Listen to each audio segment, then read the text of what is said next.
Ok, irmãos, queria convidar você a abrir sua Bíblia em Romanos capítulo 8. Romanos capítulo 8. Nós vamos ler o mesmo texto que a gente leu aqui no começo, do versículo 1 até o versículo 17. Romanos 8.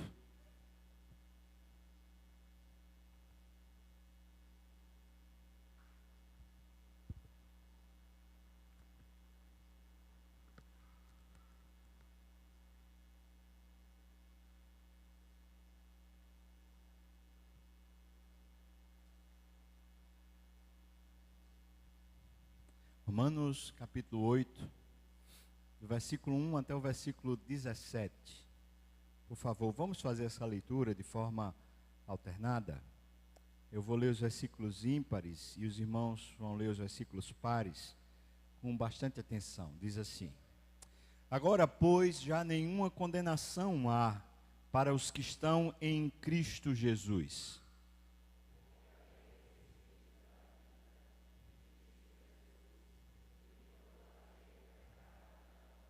Porquanto o que fora impossível à lei, no que estava enferma pela carne, isso fez Deus, enviando o seu próprio Filho em semelhança de carne pecaminosa, e no tocante ao pecado, e com efeito, condenou Deus na carne o pecado.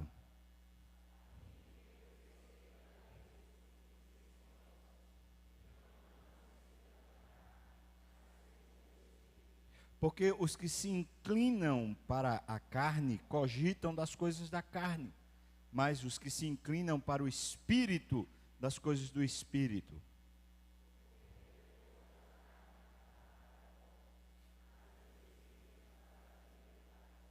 Por isso, o pendor da carne é inimizade contra Deus, pois não está sujeito à lei de Deus e nem mesmo pode estar.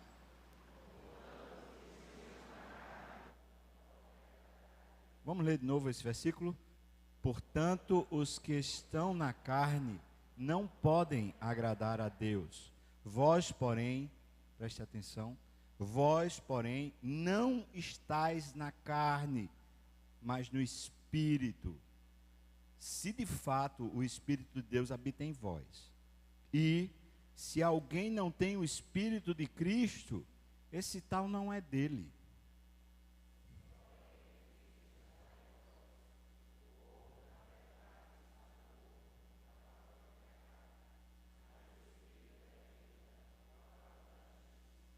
Se habita em vós o Espírito daquele que ressuscitou a Jesus dentre os mortos, esse mesmo que ressuscitou a Cristo Jesus dentre os mortos, vivificará também o vosso corpo mortal, por meio do seu Espírito que em vós habita.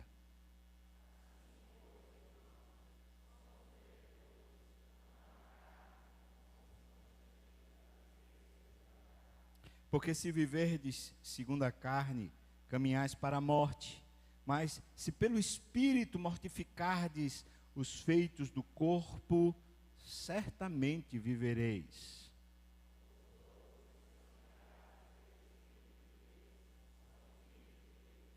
Porque não recebeste o espírito de escravidão para viverdes outra vez atemorizados, mas recebestes o espírito de adoção, baseados no qual clamamos: Abba, Pai.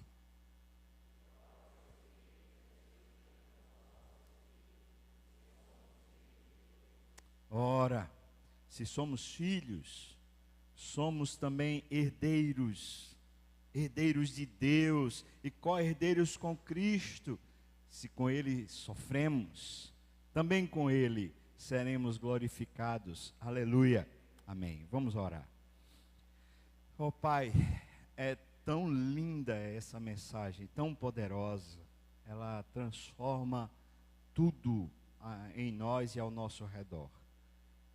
E ela é tão densa, tão grande, que homem algum consegue explicá-la. Mas teu Espírito é suficiente para tudo isso.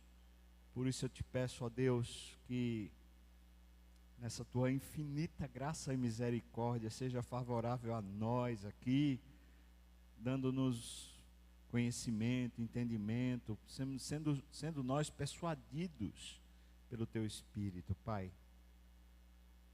Essa verdade se revele para nós hoje de forma clara, inspiradora, motivadora, transformadora da nossa vida. Isso nós te pedimos no nome santo de Jesus. Amém e amém. Estava estudando esse texto para pregar hoje no Dia dos Pais, porque esse texto fala sobre a obra do Espírito Santo, que tem a ver com o tema da gente desse mês, mas fala também sobre o que é ser pai. E o tema dessa mensagem que eu escolhi foi esse ali: para que serve pai? Eu preciso tomar muito cuidado, porque às vezes a gente pega alguma figura bíblica, alguma alusão bíblica, a gente faz aplicações diretamente a nós, e elas às vezes não se aplicam, porque só tem a ver com o caráter de Deus. Então, é preciso tomar muito cuidado com isso que eu vou fazer hoje aqui, e por isso tenho muito temor do que tenho para falar hoje aqui nessa manhã. Mas sei que Deus é suficiente, Deus é misericordioso. Eu estava estudando o comentário de Calvino a respeito de Romanos, e ao estudar, eu percebi uma coisa que Calvino constantemente faz enquanto ele vai anunciando e revelando a carta aos Romanos. Calvino entende que a mente de Paulo é uma mente hebraica, e conquanto o texto esteja escrito em grego, ele sempre usa muito mais a plataforma, a gramática hebraica para fazer a interpretação do texto do que propriamente a gramática e a interpretação grega. Isso porque a maneira hebraica de pensar, de raciocinar, é bem diferente da maneira grega de pensar e raciocinar. Normalmente a maneira grega, ela faz uma espécie de dualismo, ela faz contrastes e tenta fazer persuasão através de significados. E é por isso que a maioria das expressões gregas, dos ensinos gregos, elas são em cima de teses com pontos de afirmação da tese. Quase que todos os trabalhos acadêmicos que fazemos, eles são dentro de uma linha e mentalidade grega.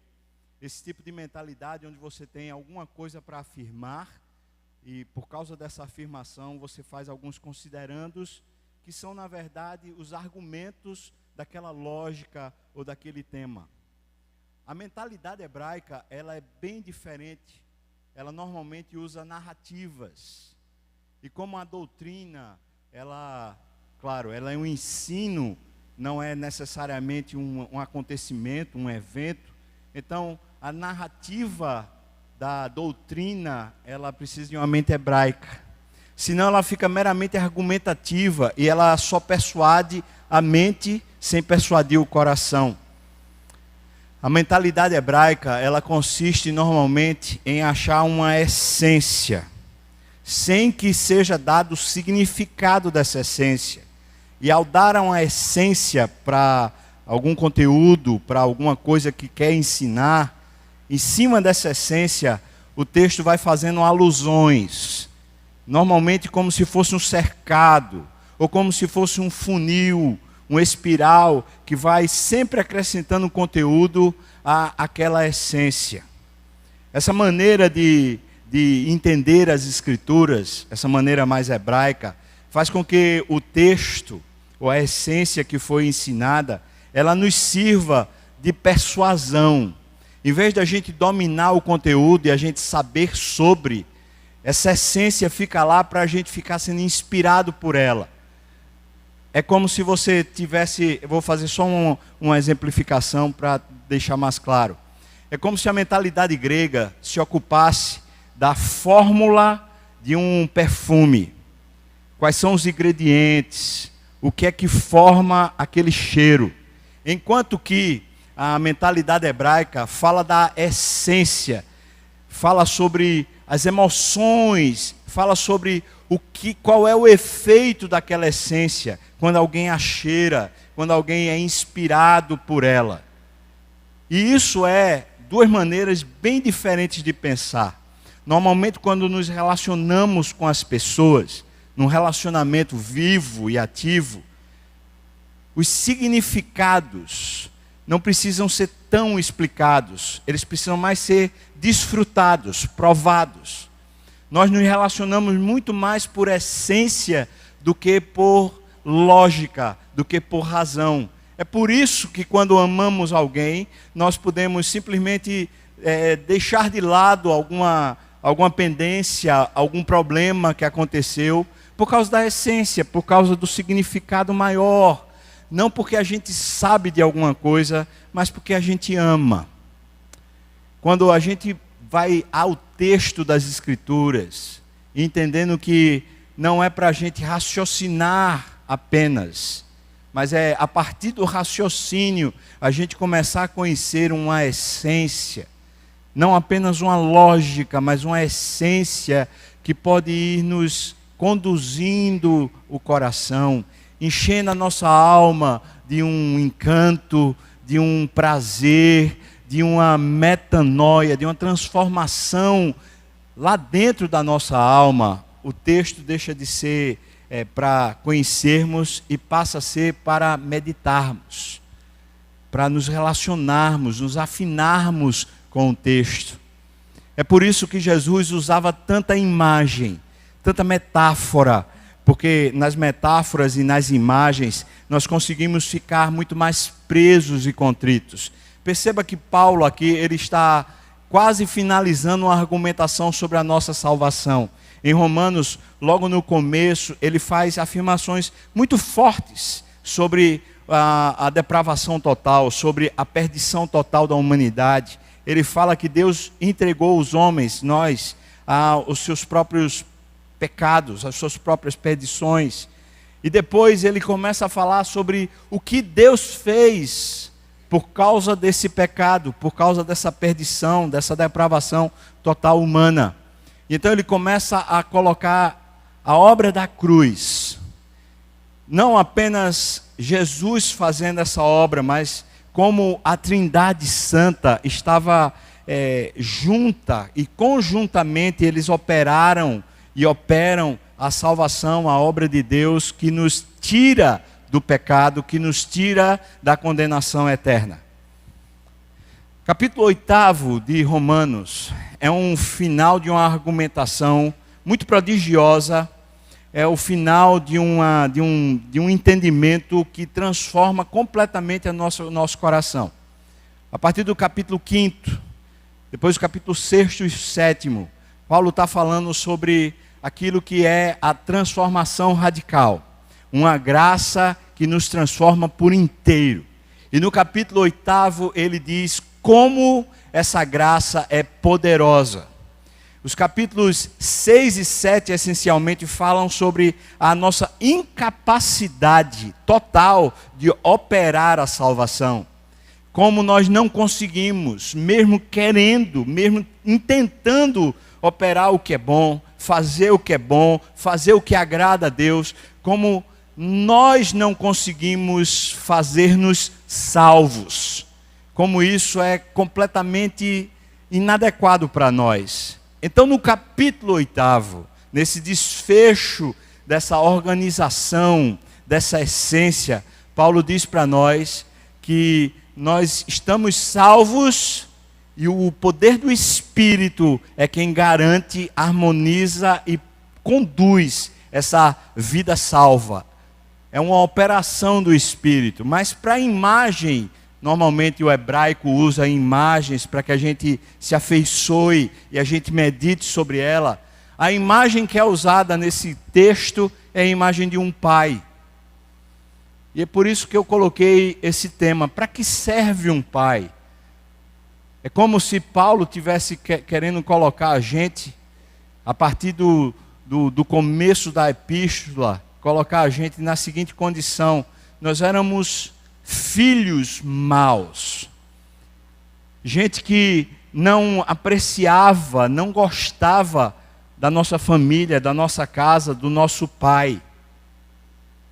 Não tínhamos nenhum envolvimento emocional com o pai, nenhuma relação com o pai. Nós éramos, na verdade, inimigos do nosso pai.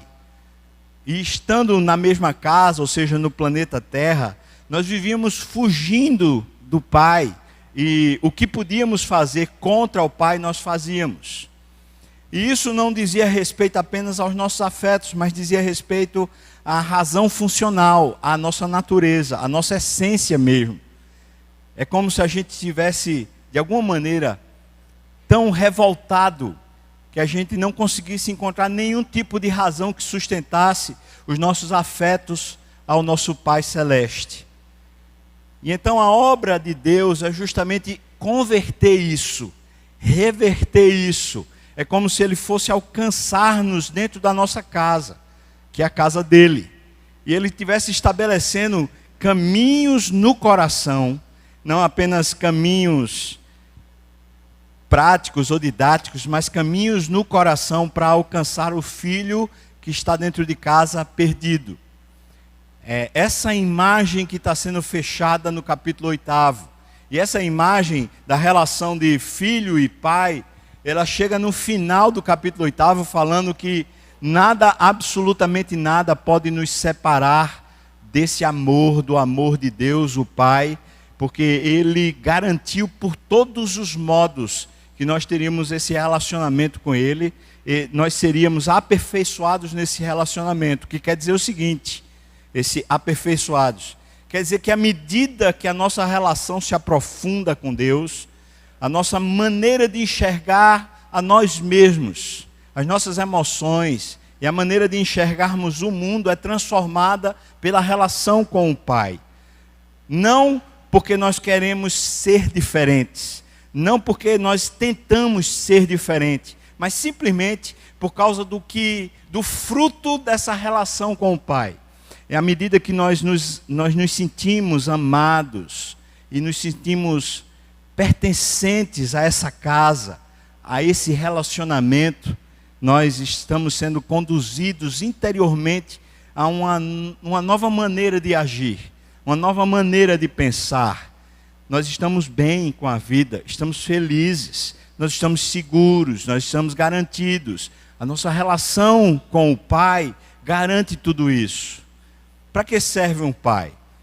Esse texto de Romanos 8, de 1 a 17, fala algumas dessas experiências. Não dá para falar, claro, todas. O meu tempo é bem pequenininho. Então eu vou, na medida do possível e da minha incompetência, tentar narrar. Versículo 3, talvez traga aqui um pouquinho da essência dessa maneira de o Pai nos persuadir. Diz, porquanto ao que for impossível à lei. Eu teria que falar sobre o capítulo 6 e o capítulo 7, só para explicar isso, o que for impossível à lei. Mas vou falar aqui de maneira muito essencial. A lei que Paulo se refere é justamente essa maneira racional de tentar viver a vida cristã.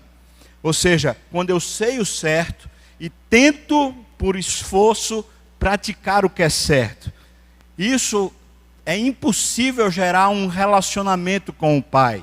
E isso é impossível, de fato, nos transformar. E muitos de nós, e posso falar que muitas vezes assim eu fiz no passado, nós tentamos viver a vida espiritual, a vida com Deus, como se ela fosse um conjunto de normas, de regras, como se fosse um cercado comportamental, ético e moral, no qual nós vivemos. Ele está dizendo que é impossível isso transformar-nos, é impossível isso gerar afeto a Deus. E de fato numa relação de filhos e pais, é impossível a gente se sentir amado quando a única coisa que estabelece vínculo entre nós são regras de convivência. Por mais que as regras sejam importantes, as regras de convivência não conseguem transmitir afeto, não conseguem estabelecer conexão. Então ele está dizendo, porquanto que for impossível a lei no que estava enferma pela carne, ou seja, essa expressão carne aqui, ele está falando justamente dessa rebeldia interior. Não havia disposição de amor para com Deus. O que estava enferma pela carne, isso fez Deus, enviando o seu próprio Filho em semelhança de carne pecaminosa e no tocante ao pecado. E com efeito, condenou Deus na carne o pecado. A essência do que está sendo dito é, nós não conseguiríamos.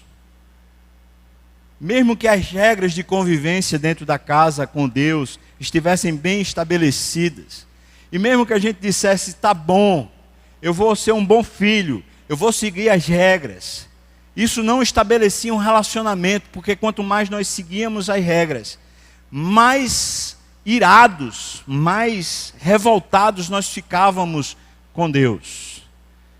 O texto então diz, foi Deus, não fomos nós que conseguimos criar essas regras e viver as regras, foi Deus. O que Deus fez foi enviando o seu Filho unigênito, Jesus Cristo, Ele fez o Filho viver as regras da casa. E de forma perfeita Ele se harmonizou, não apenas com o Pai, porque assim Ele se conduzia de forma inequívoca, mas Ele também conseguia se relacionar conosco, porque Ele estava na semelhança da nossa carne. E Ele usa a expressão, na semelhança da nossa carne pecaminosa. Ou seja, Ele sentia os efeitos, Ele sentia a tentação de viver nesse mundo. Ele sentia a luta contra o pecado. E ao sentir isso, Ele se harmonizava conosco. Mas ao mesmo tempo, Ele amava ao Pai e se relacionava com o Pai a partir desse amor. O que foi que Deus fez? Deus pegou o seu Filho e nos substituiu através do seu Filho, encravando Ele na cruz e matando o nosso pecado em Cristo Jesus. O texto mostra que o amor de Deus é um amor que não se estabelece quando nós somos bons, mas se estabelece quando Ele resolve nos alcançar. Quando Deus diz, esse é meu filho. Quando Deus olha para você e fala, você é meu filho.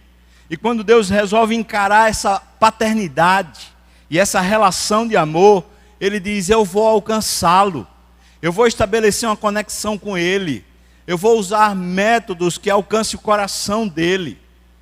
E esse amor é incondicional. Não era por causa do que fazíamos, nem do que éramos capazes de fazer. Porque estava revelada a nossa completa incapacidade de nos mostrarmos amorosos ou cheios de afetos para com Deus.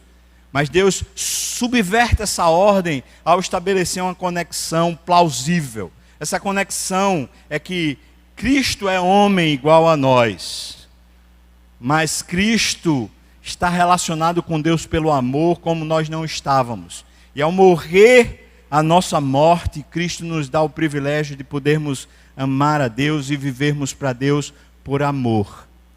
O amor incondicional de Deus gera em nós um novo universo. É de que nós não precisamos viver a vida espiritual tentando ser alguma coisa agradável a Deus. Nós não precisamos mais tentar. Não precisamos nos esforçar para sermos bons. Nos esforçarmos para, de alguma maneira, Deus achar legitimidade em nós. Foi estabelecido um relacionamento. Esse relacionamento está diretamente vinculado ao fato de que Deus resolveu lhe amar.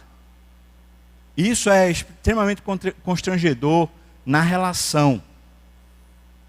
Como conhecimento, isso não constrange nada. Mas na relação, isso constrange. Ou seja, toda a minha postura de rebeldia contra Deus, toda a minha incapacidade de seguir as regras da casa, Deus colocou de lado e falou assim, eu vou alcançar esse menino, eu vou alcançar essa menina, eu vou me estabelecer uma conexão real de amor com ele e com ela. E tudo fez para que isso acontecesse, não medindo esforços. A aplicação que eu faço disso para nós pais, no dia de hoje, no dia dos pais, é que de alguma maneira, essa imagem de Deus como Pai, ela está estabelecida na nossa humanidade como pais, nesse papel. E se tem alguma maneira da gente revelar o amor da gente aos filhos, em vez de querermos os filhos que sigam algum padrão de moral e ética e de perfeição, Nós poderíamos querer e deveríamos querer filhos que de fato nos amem. Filhos que de fato apreciem a nós como pais. Isso significa algumas coisas. Primeiro, significa que nós como pais não devemos considerar o estado dos nossos filhos quando eles estão errados e estão vivendo de forma desordeira. Não devemos considerar isso como normal. E nem devemos considerar isso como sendo aceitável. Mas devemos entender que se nossos filhos estão vivendo de forma desordeira, se eles estão vivendo de forma reprovável, isso afeta nós, pais. Quando eles estão vivendo assim, é uma denúncia contra nós. E certamente o nosso ego fica triste. E nós somos afetados. Saber que o nosso filho se desviou, saber que o nosso filho está agindo imoralmente, saber que o nosso filho está com certas condutas que não são boas, isso fere a nós, fere o nosso ego. E essa ferida que é feita, Deus também sentiu. Mas o que Deus fez foi estabelecer uma conexão de amor. Ou seja, como nós podemos nos conectar pelo amor e não pelas regras com os nossos filhos. E esse trabalho, homens, é um trabalho, se não tivermos Deus, nós não conseguimos. Como é possível ter uma relação com os filhos, uma relação de amizade? Segundo lugar, essa relação de amor, ela está estabelecida, primeiro não está estabelecida no comportamento das regras, no cumprimento das regras, mas em segundo lugar, também não está estabelecida em ele cumprir aquilo que para nós nos satisfaz. Deus não levou em consideração o que satisfazia a Ele, mas Ele nos alcançou justamente no nosso estado mais miserável. Mas Ele, para fazer isso, Ele usou meios espirituais. Nós não podemos simplesmente querer que os nossos filhos tenham algum padrão de legitimidade para amá-los. Mas se amamos os nossos filhos, a maneira de nos conectarmos com eles é como Deus se conectou conosco, através da vida espiritual. Irmãos, mesmo que os nossos filhos sejam ímpios, mesmo que os nossos filhos estejam separados de Deus, a única maneira bíblica da gente amar os nossos filhos realmente é não apenas não aceitando o pecado deles, mas é orando de fato por eles e pedindo a Deus sabedoria e pedindo a Deus oportunidades para termos boas conversas que mostrem amor e que mostrem quanto o nosso coração está triste e sofrido pela situação do nosso filho. Isso significa que a gente vai se importar e a gente vai sofrer.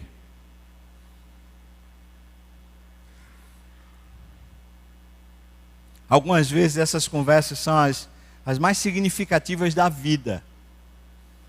Quando a gente consegue ter conversas difíceis, mas cheias do Espírito. As conversas de Deus mais difíceis comigo foram as que mais me transformaram. Quando estava perdido em pecado, e Deus usava alguém para revelar sua autoridade para mim. E dizia para mim que não aceitava o meu pecado. Mas mesmo não aceitando o meu pecado, Ele me amava e me queria. Isso me constrangia profundamente. Porque eu não me sentia rejeitado por Deus. Mas percebia que eu estava completamente fora daquilo que era uma vida de amor.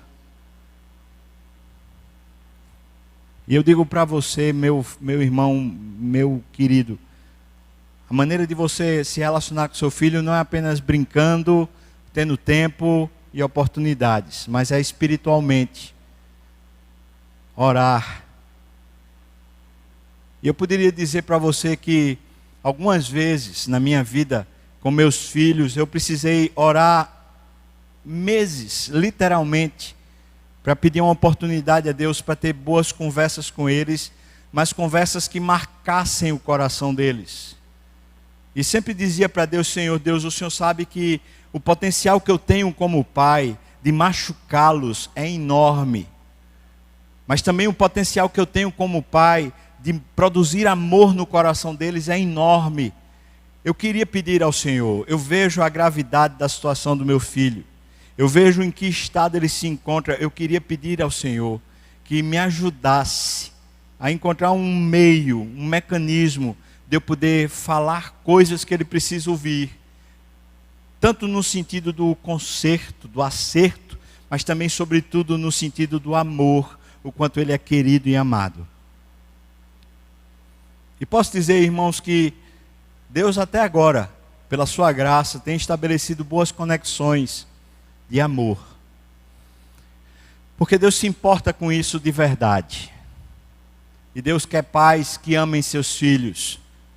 Segundo o texto mostra para a gente, capítulo 8, versículos 14 e 15, ele diz: pois todos os que são guiados pelo Espírito de Deus são filhos de Deus. Porque não recebeste o espírito de escravidão para viveres outra vez atemorizados, mas recebeste o espírito de adoção, baseados no qual clamamos: Abba, Pai. Segunda maneira pela qual Deus, na sua obra redentora, gerou um real relacionamento conosco, é que Deus consegue falar a verdade em amor. É que o Espírito de Deus dentro de nós não fica omitindo o pecado de nós, nem alisando a nossa cabeça com o que fazemos de errado, mas simplesmente consegue tirar dos nossos olhos a trava. Ele consegue desimpedir o nosso coração para andarmos pela verdade e andarmos pela justiça. O que quer dizer isso, em outras palavras? Imagine você, por exemplo, que você tem lutas com questões sexuais. Vamos supor que você tem lutas com o adultério ou com pornografia. E você diz assim: tanto que eu queria mudar isso na minha vida, tanto que eu queria viver uma vida mais justa, mais reta, mas eu estou viciado, ou eu não consigo, ou eu toda vez caio na tentação. Como eu faço para ter uma vida direita, uma vida justa? E alguém vai dizer para você: olha, é natural que você se masturbe, é natural que você tenha essas tentações, você afinal de contas é homem, você afinal de contas está nessa idade, ou afinal de contas a sua mulher está passando por essa situação, é aquela. Ou seja, as pessoas vão racionalizar a sua experiência, e vão justificar e ainda vão dizer: e Deus lhe ama do mesmo jeito. Entretanto, o Espírito Santo não nos guiará através desse engodo.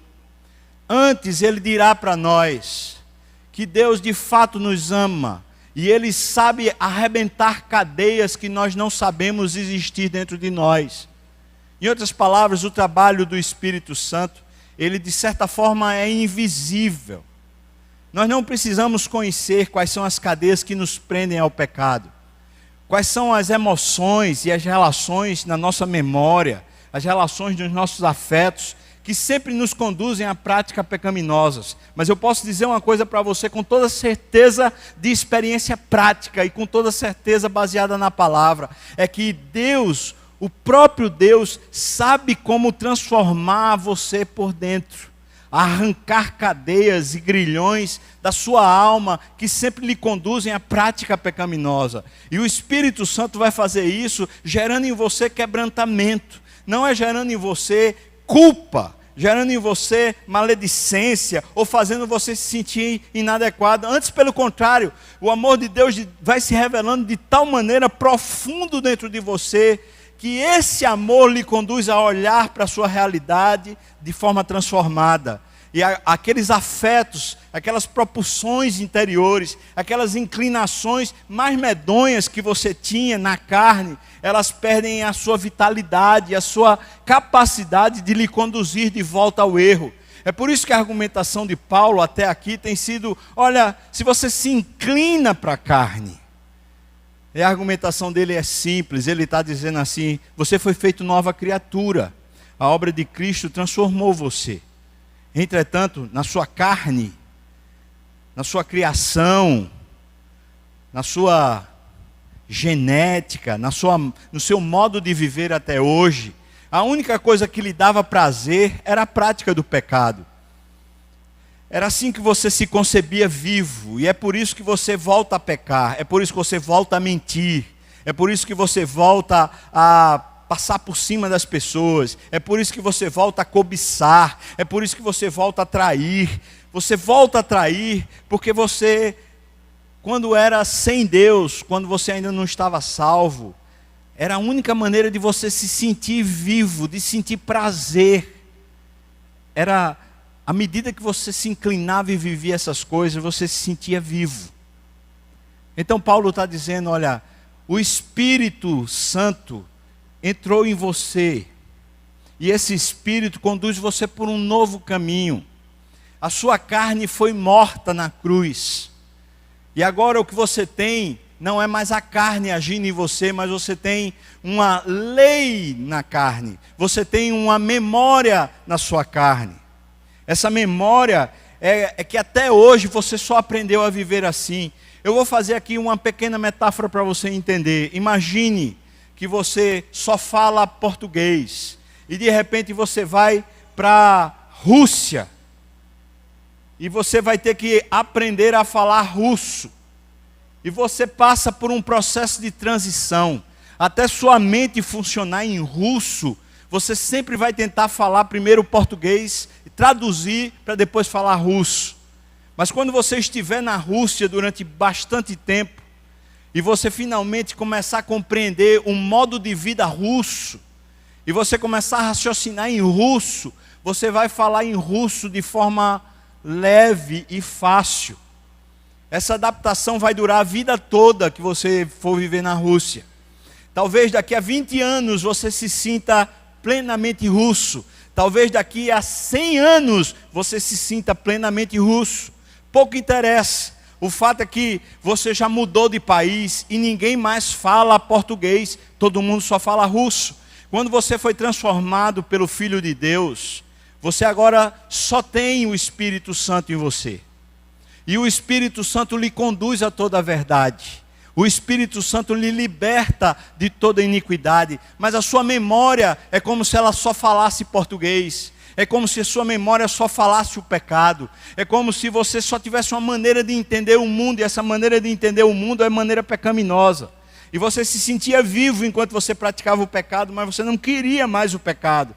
E agora você tem uma oportunidade real de viver uma vida nova. E essa vida nova é transformada não à medida que você se esforça e se dedica, mas à medida que você ama e se relaciona. Porque o Pai lhe deu o Espírito dele, para que o Espírito dele opere em você, gerando vida. A maneira de Deus nos libertar, irmãos, é espiritual. A maneira de Deus nos libertar não é colocando uma série de regras e conchas, onde a gente fica preso. Deus não cria cinturões para nos amarrar. Ele não cria laços e cordas que são impedimentos para nós. Deus não nos restringe, mas sim, usando a linguagem veterotestamentária, a gente pode dizer que existem cordas de amor, laços de misericórdia, entranhados afetos, ou seja, existem outras coisas que nos moldam, e essas não são regras, essas são relacionais. Agora, nessa relação com Deus, nós vamos revendo a maneira de viver. E a maneira de viver não é mais uma maneira que antigamente nos agradava. Agora é uma maneira de viver cujo agrado é um agrado familiar. Nós estamos felizes quando o Pai está sorrindo. Nós estamos felizes quando Deus se agrada de nós. Nós estamos felizes quando simplesmente nós temos a aprovação do Pai. E isso não se dá pelo nosso esforço, se dá pelo Espírito de Deus que habita em nós, transformando-nos por dentro. Em terceiro lugar, já concluindo esse tempo aqui, em terceiro lugar, versículos 16 e 17, o Pai serve para afirmar o pertencimento que é tão importante para o ser humano. Diz aqui o texto: o próprio Espírito testifica, o Espírito Santo testifica com aquilo que é mais interno nosso espírito, que somos filhos de Deus. E tem mais, se somos filhos, se de fato pertencemos à família, estamos dentro da história de Deus, então nós somos herdeiros. Isso significa que somos herdeiros de Deus. Deus de fato nos incluiu no testamento dele. Deus de fato nos incluiu na história familiar dele. E tem mais, somos co-herdeiros com Cristo. Deus nos incluiu de tal forma que não nos colocou aquém nem do próprio Jesus Cristo. E isso é tremendo, irmão. E preste bem atenção nisso, porque isso é maravilhoso. Conquanto Cristo seja o primogênito e conquanto Cristo seja o unigênito, nós somos os filhos adotivos de Deus, e quando Deus nos adotou, Ele nos colocou na condição de igual a Jesus, na relação com Ele, na relação com o próprio Pai, uma relação como Jesus tinha com o Pai enquanto estava vivendo aqui na terra. Essa é a nossa relação agora com Deus. E se com Ele, com Cristo, nós sofremos, também com Ele, com Cristo, nós seremos glorificados. As bênçãos de Deus, todas elas, as riquezas de Deus, todas elas, o pertencimento a Deus, todo o significado dessa vida com Deus, nós temos igual a Cristo quando estava aqui na terra. Nós somos co-herdeiros. Sabe, irmãos, o papel do Pai revelado aqui é o papel de afirmar o pertencimento. Nós pais, muitas vezes nós dizemos aos filhos o que achamos certo. Muitas vezes nós dizemos aos filhos o que eles devem fazer, o que eles precisam fazer. Às vezes nós dizemos aos filhos que nós nos orgulhamos deles. E às vezes nós lançamos sobre os nossos filhos uma série de peso para que eles cumpram algumas obrigações que são do nosso ego. Mas Deus não faz nada disso. O que Deus faz é, à medida que Ele lança seu Espírito em nós, que Ele nos apadrinha, no momento em que Ele nos torna partícipes da família de Deus, nesse momento Ele começa a nos transformar. E ao nos transformar, o Espírito que Ele pôs em nós sempre diz para nós: você é filho de Deus. Por que você está abatido? Por que você está aperreado? Por que você está perdido? Você é filho, você tem pai. Você tem alguém que cuide de você. Você tem alguém que sabe o que é melhor para você. Você tem alguém que está sobre você. Esse pertencimento estabelece em nós uma paz. Eu tenho estudado a história de Davi, e no final da história de Davi, ele diz assim para Deus, fazendo uma oração, um salmo, um louvor, ele diz para Deus: Senhor Deus, até hoje, Tu tens me libertado de todos os meus inimigos. Por causa disso exaltarei o Teu nome. O Senhor me deu paz por todos os lados. O Senhor me cercou com uma sebe de proteção. O Senhor fez para mim com que eu crescesse e me tornasse grande entre os reis da terra. O Senhor estabeleceu o meu caminho todos os dias. Davi está contando a história pessoal, dizendo que na relação com Deus, Deus foi como um pai constantemente preservando, abençoando, conquistando, fortalecendo, sendo Deus de fato provedor para a história de Davi. Irmãos, se tem uma coisa que transforma a nossa experiência, é o pertencimento. E eu sei, irmãos, eu sei quantos de nós tem problemas com os pais terrenos por causa desse item. Porque as mães, normalmente, elas de fato abraçam seus filhos. E elas conseguem emocionalmente traduzir para os filhos o pertencimento. Os filhos se sentem parte da mãe. Os filhos se sentem pertencentes à mãe. Mas dificilmente os filhos se sentem parte do pai, se sentem pertencentes ao pai. A relação de pertencimento é a relação que estabelece a nossa identidade. Quando nós não sabemos, de fato, essa relação de pertencimento, quando a gente está como se fosse meio que desgarrado, meio que liberto ou livre, sem saber a quem somos ou de quem pertencemos, nesse processo nós nos sentimos vazios emocionalmente. E o nosso tanque fica bem vazio. bem seco. Mas quando nós sabemos a quem pertencemos, e quando Deus de fato nos diz que somos filhos, o nosso coração fica livre das preocupações. É nessa hora que a gente tem paz por todos os lados. É nessa hora que a gente está pronto para viver a vida de Deus. Porque a gente não precisa se preocupar nem com o dia de amanhã, nem com o dia de hoje. A gente não precisa se preocupar contra as pessoas que estão contra nós. Não precisa se preocupar com o sustento. A gente não precisa se preocupar com as afirmações do ego sobre quem somos, sobre a importância que temos, sobre o papel que ocupamos na face da terra. Tudo isso é selado e é protegido e é abençoado pela relação com o Pai. Davi conseguiu provar isso com Deus, e eu preciso dizer para você que Davi é filho de uma família onde ele tinha muitos irmãos mais velhos, onde ele era o último da linhagem e era o esquecido da casa. Provavelmente a relação de Davi com o seu pai não foi uma relação que ele pudesse sentir isso tão forte, tão vivo, mas ele conseguiu sentir isso com Deus, o seu pai. Ele conseguiu sentir esse pertencimento a Deus, seu pai, e isso lhe trouxe muita segurança para viver os momentos mais difíceis e também para viver os momentos mais felizes. E quando o seu trono foi usurpado pelo seu filho Absalão, e finalmente ele teve que fugir do seu trono e do seu reino, por causa da usurpação do Absalão, seu filho. Enquanto ele caminhava para longe, fugindo mesmo com sua comitiva, um homem chamado Simei, que era da família de Saul, esse homem chamado Simei pega pedras e começa a jogar em Davi, amaldiçoar Davi publicamente na frente de toda a comitiva de Davi. E não apenas isso, começa a cuspir em Davi. Então Abissai chega para Davi e fala: ô Davi, rei, o senhor quer que eu mate essa praga, esse negócio que vem contra você, falando esses impropérios? E então Davi responde, olha só, veja a resposta de Davi.